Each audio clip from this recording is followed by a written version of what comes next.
Nebuchadnezzar II was the most powerful ruler of the Neo-Babylonian Empire, reigning from 605 to 562 BCE. His name became synonymous with Babylon's Golden Age, marked by vast architectural projects and military triumphs. Under his rule, the city reached the peak of its cultural and political influence. Born as the eldest son of Nabopolassar, Nebuchadnezzar was trained in military strategy and statecraft from an early age. His father had freed Babylon from Assyrian control, setting the foundation for his son's future conquests. Nebuchadnezzar inherited a kingdom poised for expansion and stability.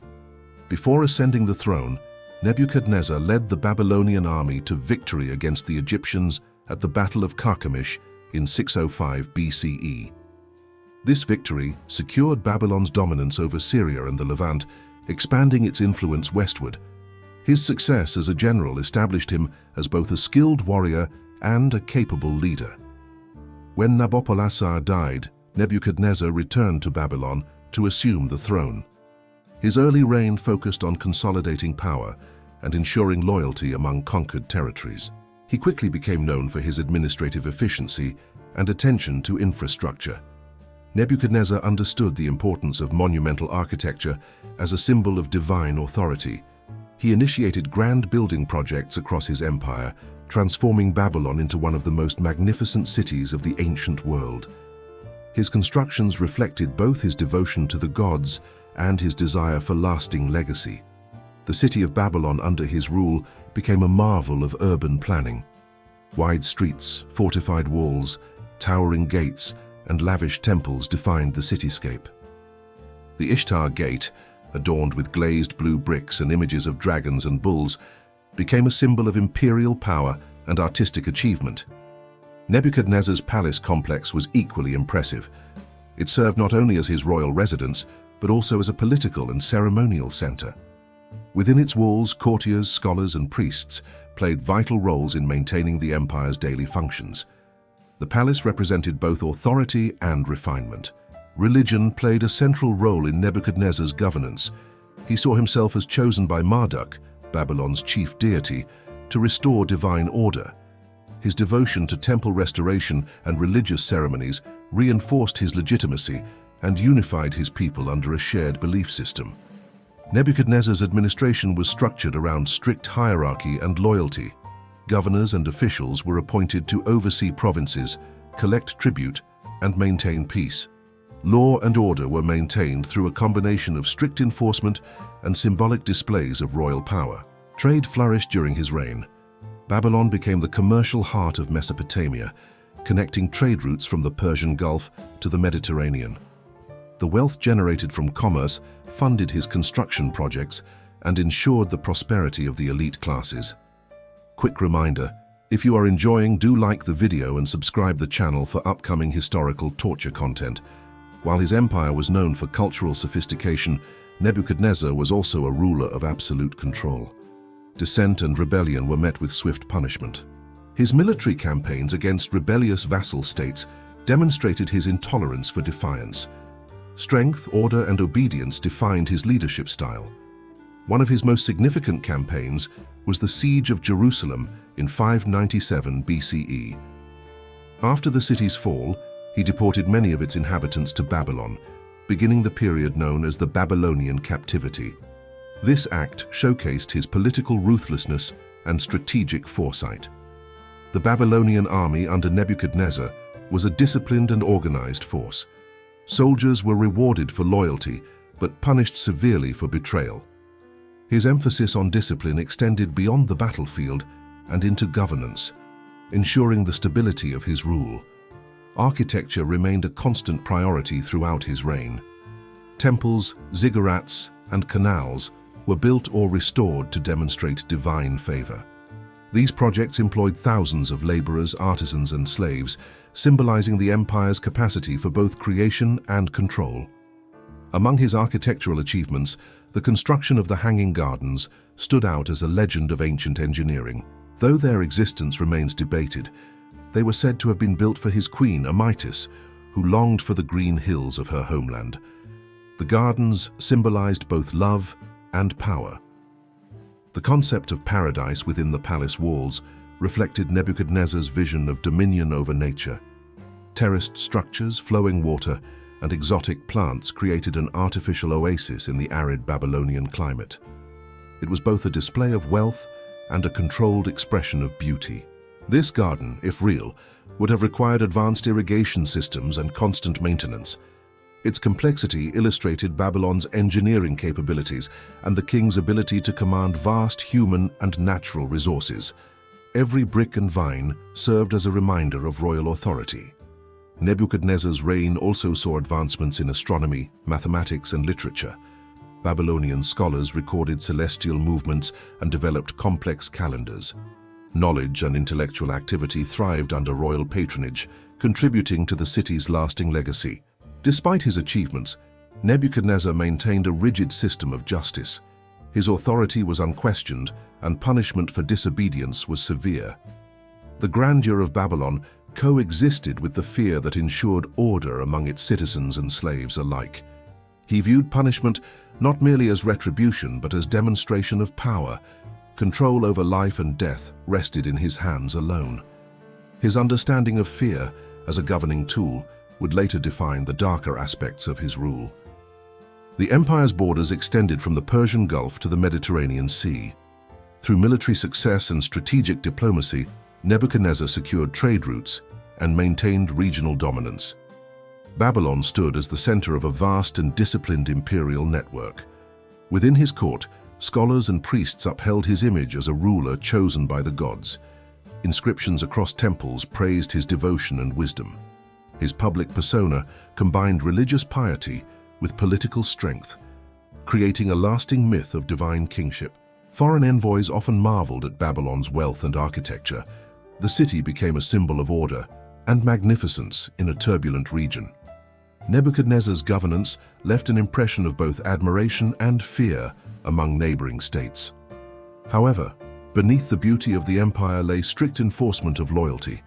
The king tolerated no betrayal. Rebellious subjects, captured spies, and political opponents were handled with absolute finality. Control was maintained through visible consequences.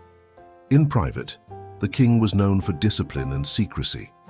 His council meetings were tightly controlled, and decisions were made after careful consultation with priests and astrologers. Every action was guided by both logic and belief in divine signs. The stability of his empire rested upon obedience. Fear and respect functioned together as the foundation of Babylonian order.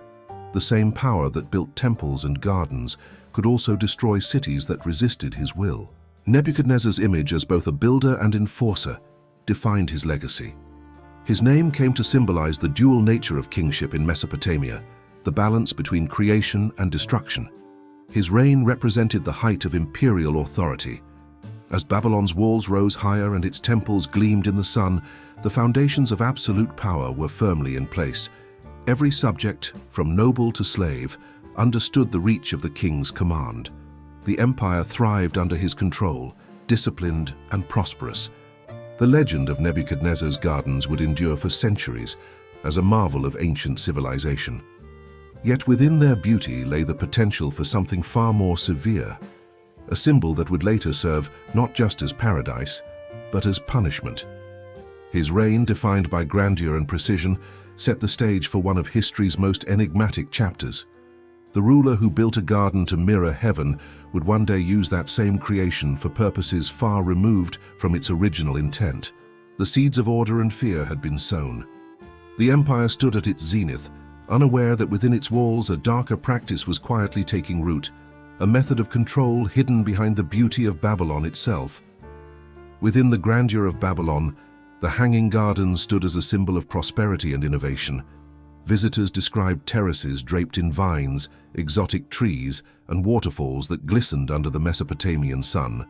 Yet behind this beauty, a lesser-known function existed, one rooted in control and punishment. Nebuchadnezzar understood that power required more than armies and temples. Fear maintained obedience, where loyalty wavered. As his empire expanded, so did the number of prisoners, spies, and dissenters. Public executions were common in the outer districts, but certain punishments were reserved for those the king wished to make disappear quietly. The gardens, elevated and concealed within the palace walls, offered both seclusion and spectacle. Their height isolated them from the public eye, and the constant flow of water muffled sounds. What appeared as paradise from a distance could serve as a prison within. According to Babylonian records and later Greek accounts, the king established secret chambers and enclosed platforms among the terraces. Slaves maintained these areas, but few ever left them alive. Some historians suggest they were designed for imprisonment, while others believe they served as execution sites disguised by greenery. The punishments carried out here were a fusion of symbolism and cruelty. Nebuchadnezzar believed that betrayal against the crown was an offense against divine order. Therefore, those condemned to die in the gardens were placed not in dungeons, but among the king's artificial paradise, a deliberate mockery of their fall from grace. The method was reportedly straightforward, yet merciless. Prisoners were suspended between the massive wooden beams supporting the terraces, their bodies left to hang among the vines. The symbolism was clear. Those who sought to rise above the king's authority were left hanging beneath the paradise he created. Executioners, trained and loyal to the palace, operated in silence. Victims were bound with cords woven from palm fibers, which tightened under their own weight. The hanging process was slow, emphasizing suffering rather than speed. Exposure to the heat and insects prolonged their agony. Inscriptions from later Babylonian tablets describe the act in administrative terms, referring to punishments among the gardens. These records avoid detail, but suggest a systematic practice. The executions were not random acts of rage, but organized demonstrations of control. Some captives were said to be left alive for days, suspended above the watering channels that nourished the plants. Their slow deaths became part of the garden's cycle, symbolically feeding the paradise with the life of those who opposed it. The contrast between beauty and death reinforced Nebuchadnezzar's message of total authority. The queen's attendants, tasked with maintaining the gardens, worked silently under strict supervision. They watered plants beside the dying without question. Disobedience meant joining the condemned. The line between service and punishment was dangerously thin. Nebuchadnezzar's approach to justice was shaped by the principle of divine retribution.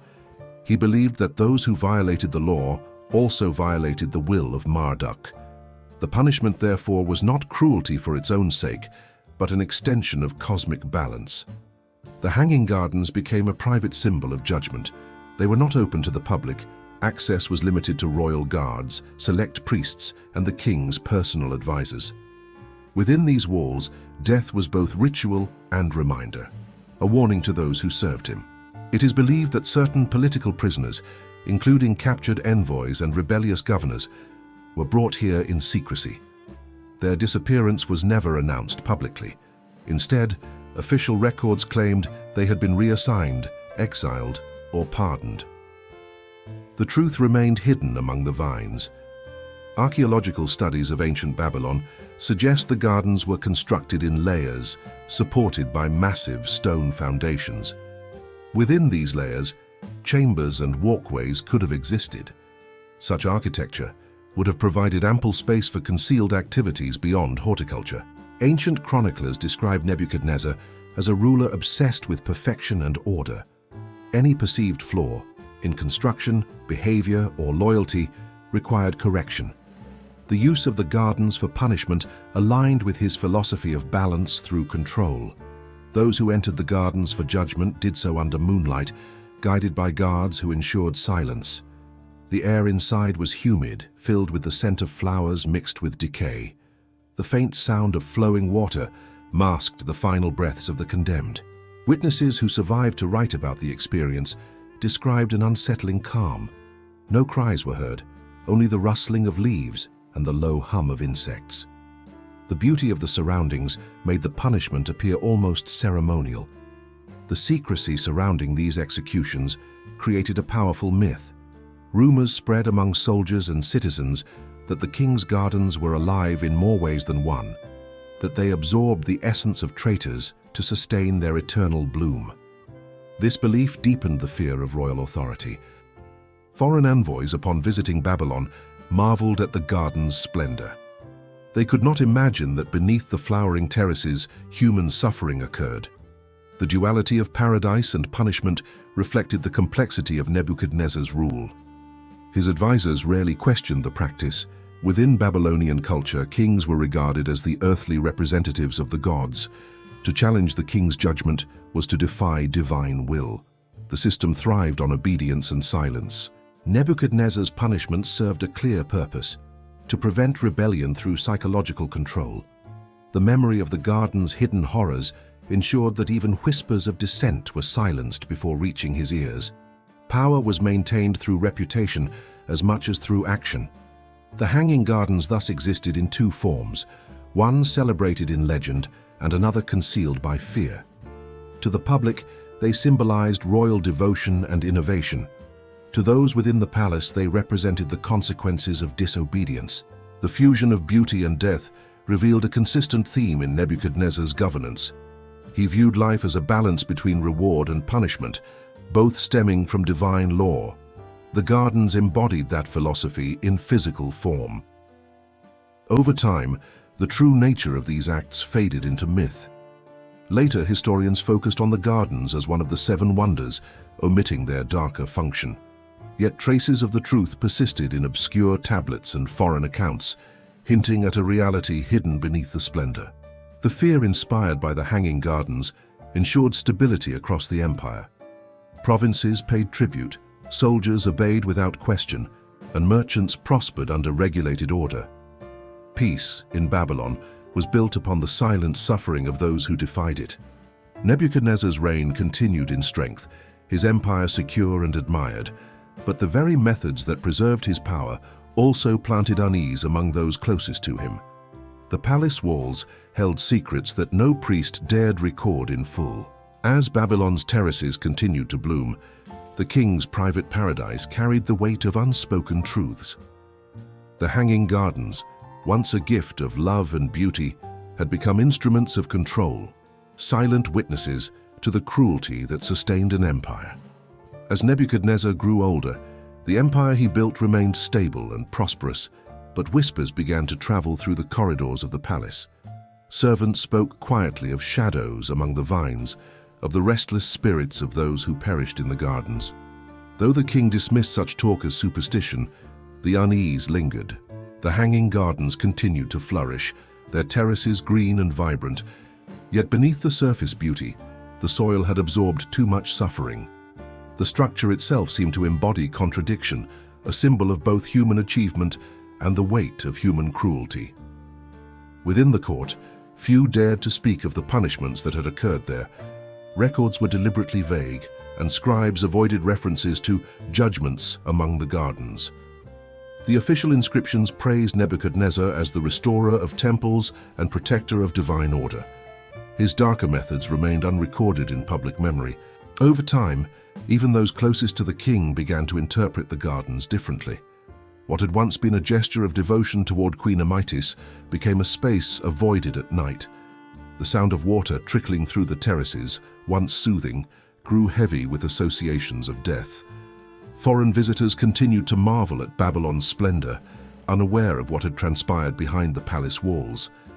The gardens became a diplomatic symbol, an example of the empire's prosperity and wisdom.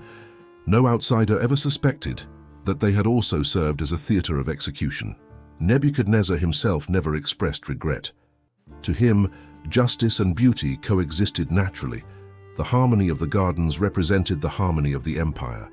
Each plant, stone, and life carefully ordered according to divine design. In his view, those who died within them had simply restored that balance through their punishment. As the years passed, the king's reliance on religious omens deepened. He consulted astrologers and priests for every decision, interpreting the movement of stars as reflections of his rule. The same order he imposed on his empire he sought in the heavens. Yet even divine order could not silence memory. The guards who once carried out the secret executions began to fear what they had seen. Some left their posts, others vanished quietly. The gardens remained beautiful, but their keepers changed often, none willing to serve there long. When Nebuchadnezzar finally passed from the throne, Babylon entered a slow decline. Successors inherited his monuments, but not his vision. The hanging gardens, deprived of royal care, began to fade with time. Their irrigation channels dried and their terraces crumbled into the earth. Generations later, travelers who came upon the ruins spoke only of wonder. They described the engineering, the terraces, and the majesty of the city, not the hidden cruelty buried beneath its vines. The darker truth had been erased by centuries of silence. Thus, the legend of the Hanging Gardens survived as one of humanity's great marvels, their beauty remembered, but their shadow forgotten. Beneath their myth, however, remains the legacy of Nebuchadnezzar's rule, a reminder that even the most breathtaking creations can conceal the deepest acts of control.